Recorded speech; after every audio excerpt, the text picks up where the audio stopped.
अगर आलस की भी कोई परछाई होती तो वो सूरज निकलने के बाद भी खाट से उठने से मना कर देती। ये कहानी मेहनत की नहीं है, ये कहानी आदतों की है। ये कालू है, बुरा इंसान नहीं, बस मेहनत से पुराना झगड़ा है इसका। तुम्हें पता है आज गांव में क्या चर्चा चल रही है? अगर मेरे काम की नहीं है तो बाद में सुनेंगे।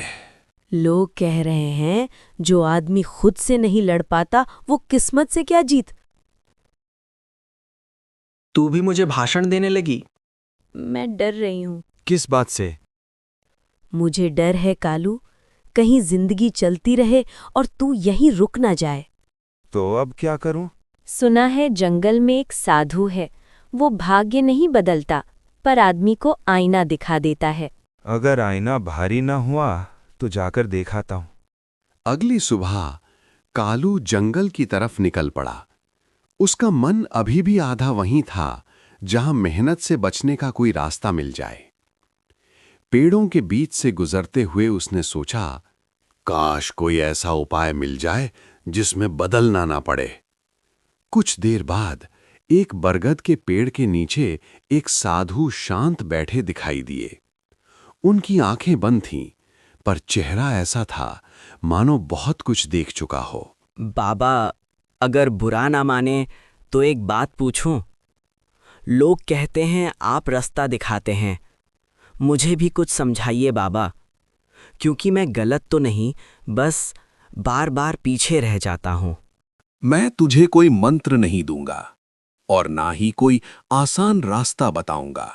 कल सूरज निकलने से पहले तू यहां आएगा, ये लकड़ी उठाएगा और इसे जंगल से गांव तक ले जाएगा। शाम को बिना शिकायत के इसे वापस यहीं रख जाएगा। ये लकड़ी तेरी ताकत नहीं बढ़ाएगी, लेकिन अगर तू रोज आया तो तेरी आदत जरूर बदल देगी। और याद रखना, जिस दिन तू बहाने छोड़कर चलेगा, उसी दिन से जिंदगी तुझे रास्ता देना शुरू करेगी। पहले दिन कालू झुंझलाया, दूसरे दिन थक गया। कोई जादू नहीं हुआ, बस बहाने धीरे धीरे पीछे छूटते गए।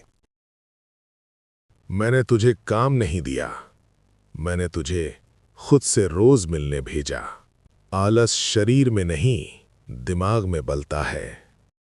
कालू समझ गया था कि जिंदगी में शॉर्टकट नहीं, सही रास्ता चलता है।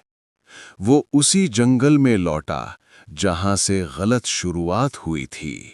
कोई जादू नहीं हुआ, कोई मंत्र नहीं मिला, बस एक आदमी रोज अपने बहानों से थोड़ा आगे निकलता गया। बस इतना हुआ कि कालू रोज समय पर उठने लगा, चलना आसान लगने लगा और बहाने धीरे धीरे पीछे छूटने लगे। एक दिन उसने खुद से कहा, पहले ये बोझ लगती थी, अब नहीं लगती। अगले दिन कालू ने हाथ फैलाने के बजाय हाथ चलाना चुना। कभी खेत में, कभी कुएं पर, कभी किसी के घर की मरम्मत में। कुछ साधु मंत्र नहीं देते, वे इंसान को उसकी ही आदतों से टकरा देते हैं। और जिस दिन इंसान आलस से हारना बंद करता है, उसी दिन से जिंदगी जीतना शुरू करता है। अरे सुनो, अगर मेरी तरह आलसी नहीं हो तो वीडियो को लाइक कर दो, और हाँ, कहानी आगे तक पहुंचानी है तो शेयर भी कर देना। और अगर रोज ऐसी कहानियां चाहिए तो सब्सक्राइब करना मत भूलना।